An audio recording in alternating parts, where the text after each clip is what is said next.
Assalamu alaikum warahmatullahi ta'ala wabarakatuh. Mo kí gbogbo ẹ̀yin èèyàn pátápátá ọmọ Nàìjíríà tó wà nílùú Saudi àtàwọn tó ń gbọ́ gbogbo àwọn fọ́ìsì tí wọ́n ń send nípa àwọn tó ń ṣe housemaid ní Saudi. Ọlọ́run ní jí kó bàjẹ́ fún wọn. Mo wá fẹ́ dá ẹni tó ṣépè fáwọn tí ń send fọ́ìsì bad nípa àwọn bọ́n ṣe ń lo Saudi. Mo fẹ́ dá lóhùn. Ṣẹ́rí tí mo bá ní kí n fi kàábà Ọlọ́run nílùú tí mo wà kí n fi ṣépè fún ẹni yẹn padà ìpè yín ò mú torí ẹni yẹn ò sí nílùú Saudi. Èmi tí mo dẹ́ ń sọ̀rọ̀ ìlú Saudi ni mo wà. Ọ̀pọ̀lọpọ̀ ọmọ Nàìjíríà ni wọ́n ti pa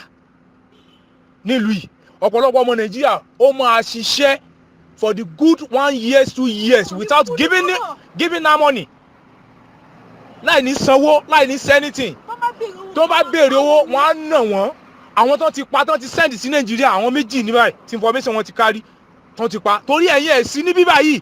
Ẹ̀ ń sọ pé kò ní dá báwọn tó ń send message. Ṣẹ́yìn mọ̀ wá, àwa tá wà ní Nàìjíríà tán àwọn èèyàn wa tán ń géyàn lórí tán fi ṣògùn wọ́n bẹ́tà àwọn Arab tó wà níbí báyìí gbogbo ẹnu mo lè fi ṣọ́.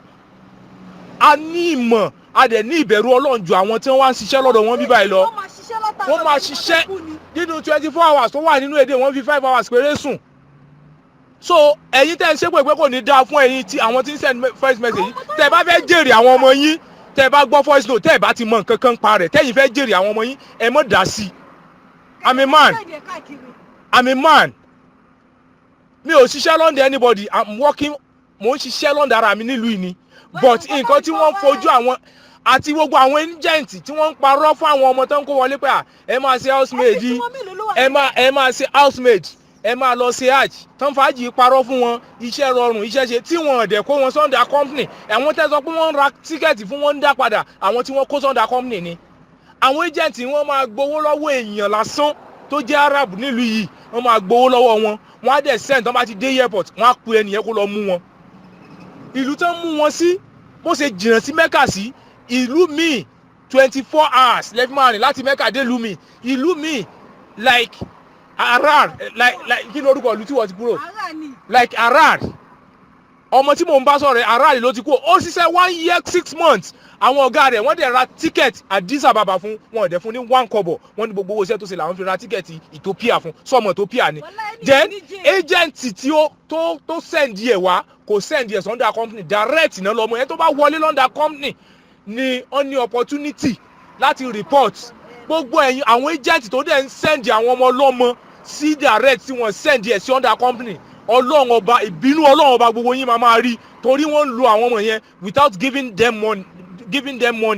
wọ́n ń lò wọ́n ni wọ́n fún wọn lówó tẹ́yìn bá gbọ́ fọ́ìsì tẹ́ ẹ̀ bá ti mọ àṣírí rẹ̀ ẹ má dá sí torí ẹ̀ sí nílùú Saudi o mo dẹ̀ fi Ọlọ́run bẹ gbogbo etí tó bá ń gbọ́ mẹ́sẹ̀gì mi yìí mo fi Ọlọ́run bẹ gbogbo etí náà kọjọ kan máa send ẹ̀ kiri ìwà àwọn aráàlú yìí ìwà wọn ò dáa nítorí gbọ́ tó ń sọ nípa wọn wọ́n ṣe kọ́tìsì ju àwa tá a wà Nàìjíríà lọ. Ìlú tí ó mọ́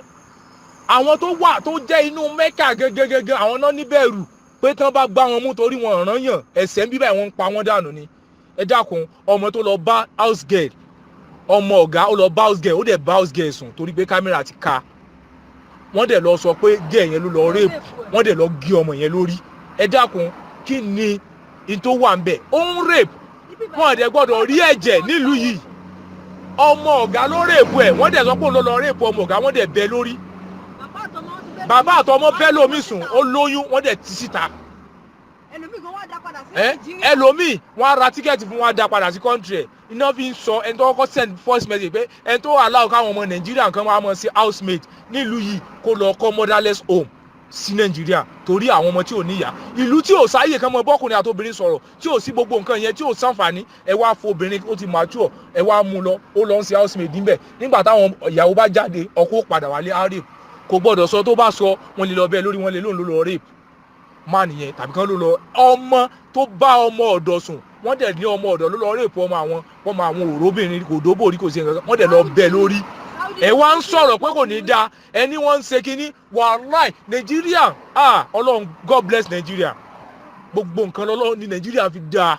wàláì àdúrà kan ṣoṣo tèmi gbà ní gbogbo àwọn olórí wa tí wọ́n ń jẹ wá mógún kọ́lọ̀ bá wa kásẹ̀ wọn kúrò nílẹ̀ kó dẹ̀ yin olórí tuntun tí ó tún Nàìjíríà ṣe but ìtẹ̀ bá ń gbọ́ tẹ́ ẹ̀ bá ti mọ̀dí rẹ̀ tẹ́ ẹ̀ máa sírí rẹ̀ mo fi Ọlọ́run bẹ̀yìn ọ̀rọ̀ ṣòro sọ inú Mẹ́kà mo wà mo sì nàka sí Káàbà báyìí mo kọjú sí Káàbà gbogbo ẹ̀yin tẹ́ bá ti ń gbọ́rọ̀ tẹ́ bá mọ̀ di rẹ̀ mọ̀ sọ ẹ tó bá sọ ọ̀rọ̀ burúkú lórí àwọn tí yà ń jẹ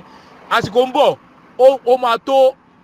máa fún yín 2-3 days ẹ máa gba rẹ́kọ̀dù àwọn tí yà ń jẹ tó ti gba fóònù wọn tó yẹ pé Ọlọ́run wọ́n kàn ọmọ ọ̀gá tí ó láìkí wọn tó yẹ pé wọ́n ra háàdì wọ́n open Facebook lórí fóònù ọmọ ọ̀gá yẹn náà fi ọ̀rá mẹ́rin omi sọ̀rọ̀ ní call messenger wọn lè send message kan mọ̀ bá get call náà fi send tán fi ń rí wọn bá sọ̀rọ̀ tán fi ń get ibi tán wà àwọn tán kó àwọn èèyàn wọlé gbogbo ẹ̀yin jẹ́ ti tẹ́ ẹ̀ ń kó yẹn wọlé tẹ́ ẹ̀ kó wọn sọ́dà company nílùú yìí tẹ́ ẹ̀ ń kó wọn lọ fún àwọn èèyàn ní direct tán ń pa àwọn ọmọ ọlọ́mọ dànù Ọlọ́run ní jẹ́ kí gbogbo yín jèrè ọmọ ẹ̀yin agent mo ṣépè fún o ẹ̀yin agent tẹ́ ẹ̀ ń kó ọmọ sí under direct ìní mò ń ṣépè fún o ẹ máa kó àwọn ọmọ ẹ máa fájì rọ̀ wọ́n lójú sẹ́ni tó ṣiṣẹ́ ní 1 year sẹ́ni tẹ́ ń gbọ́ fọ́ ìsì ẹlẹ́gbẹ̀ẹ́ mi 1 year 6 months ló fi ṣiṣẹ́ o wọ́n dẹ̀ ra tíkẹ́ẹ̀tì Ethiopia fún wọn dẹ̀ fún ní 1 riyal nígbà tó dé airport tí ó ti wọkọ̀ àbáyà náà mọ́ wọn lù ó dẹ̀ wọ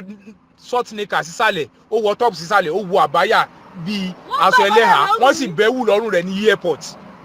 débi pé kó mọ̀ bá lè rìn jáde láti airport wọ́n gba gbogbo everything wọ́n bà ìwé rẹ̀ jẹ́ bẹ́ everything jẹ́ ẹ wá ń sọ̀rọ̀ pé ẹ wo ẹni tó ń ṣépè yìí pé kò ní dáa fún ẹ̀yin gan ẹ̀ ní rí ìyọ́nú Ọlọ́run ẹ̀ ní rí ìyọ́nú Ọlọ́run